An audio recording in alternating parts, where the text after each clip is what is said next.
फैसल आबाद आलमी मजलिस तहफ़्फ़ुज़ ख़त्म नबूवत के ज़ेर एहतिमाम दारुल उलूम फैसल आबाद में 19वीं सालाना तहफ़्फ़ुज़ ख़त्म नबूवत कॉन्फ्रेंस का इनेकाद किया गया। कॉन्फ्रेंस से मौलाना मोहम्मद नासिर अल-दीन खाकवानी, मौलाना अल्लाह वसाया, मुफ्ती अब्दुल वाहिद कुरैशी, साहिबजादा मोहम्मद अमजद ज़िया अल्लाह शाह बुखारी, मुफ्ती अब्दुल रिजवी समेत दीगर मजहबी सियासी उहदेदारों और उलमा ने शिरकत की। कॉन्फ्रेंस से खिताब करते हुए मुकर्रिरीन ने कहा है कि ख़त्म नबूवत के उन्वान से ये कॉन्फ्रेंसी नई नस्ल को इस्लाम मुखालिफ फितनों से आगाही के लिए है। सिलसिला नबूवत हुजूर पर ख़त्म हो चुका कादियानी इम्तना कादियानियत कानून की खिलाफ वर्जी कर रहे हैं। 1953 और 1973 की तरह आज भी तमाम मुसलमान हर छोटे बड़े मिर्जा के दज्जाल और गुस्ताखी के सामने सीसा पिलाई दीवार है। कॉन्फ्रेंस में शहर भर के मोहतमैन मदारिस, उलमा और अवाम अलनास की बड़ी तादाद ने पुरजोश अंदाज में शिरकत की। मुबल्लिग अब्दुल रशीद गाजी सयाल ने निजामत के फराइज अंजाम दिए। रिसालत सलाम की पगड़ी का नाम है। रिसालत के मनसब और ओहदे का नाम है। और इस पर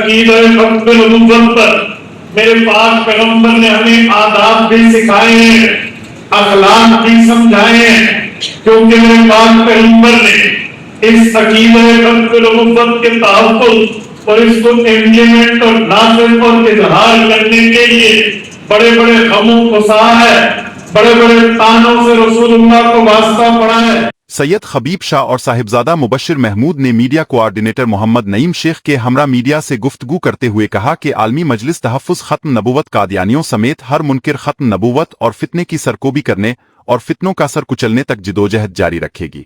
कादियानियों को सोशल बाइकाट उनकी हिदायत का जरिया भी बन रहा है। बिस्मिल्लाहिर्रहमानिर्रहीम, अल्हम्दुलिल्लाह सुम्मा अल्हम्दुलिल्लाह। ये हमारी 19वीं सालाना ख़त्म नबूवत कॉन्फ्रेंस है, इस वक्त इनेकाद पज़ीर है और इख्तिताम की तरफ है।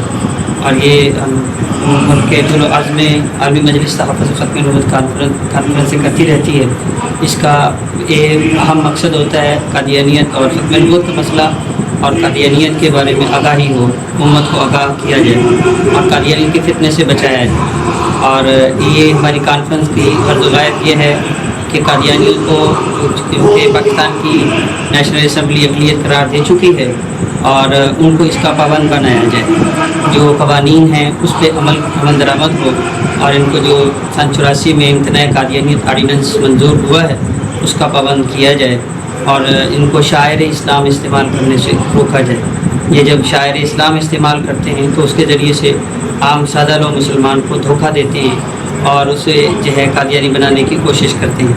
तो हम चाहते हैं कि हुकूमत इस पर एक्शन ले और कानून पे अमल किया जाए और कादियानियों को उनके जो है कानून का पाबंद बनाया जाए। और बहुत सारे इस वक्त भी दोस्त हैं जो कादियानी जो है उनके हुकूक की बात कर रहे हैं कि वो भी पाकिस्तान, कल भी एक साहब बहुत ज़ोर शोर से कह रहे थे कि वो भी पाकिस्तानी हैं और उन्हें जो है पाकिस्तानी होने के नाते हुकूक मिलने चाहिए। तो हम ये कहना चाहेंगे कि अगर वो हुकूक लेना चाहते हैं तो पहले पाकिस्तान के आइन के पाबंद हों। जैसे ईसाई अपनी ईसाइयत में रहते हुए हुकूक लेते हैं तो हमें उनको हुकूक देने में खुशी होती है। हिंदू अगर कम्युनिटी है तो उसे भी हुकूक मिल रहे हैं और उनको जबकि वो अपने आप को हिंदू तस्लीम कर रहे हैं। कादियानी अपने आप को अक़लियत तस्लीम करें, फिर जो अक़लियतों के हुकूक बनते हैं उनको दिए जाएँ, किसी को कोई एतराज़ नहीं होगा। सबसे पहली बात तो ये है कि ये अपने आप को अक़लियत शुमार करें। ये हमारी जो कॉन्फ्रेंसें होती हैं इनका मेन मकसद यही होता है, एक तो ख़त्म नबूवत का अक़ीदा ख़त्म नबूवत के बारे में आगाही हो जाए और दूसरा जो है कादियानियों के अज़ाइम जो है और उनके मकरूह चेहरों को उम्मत के सामने रखा जाए।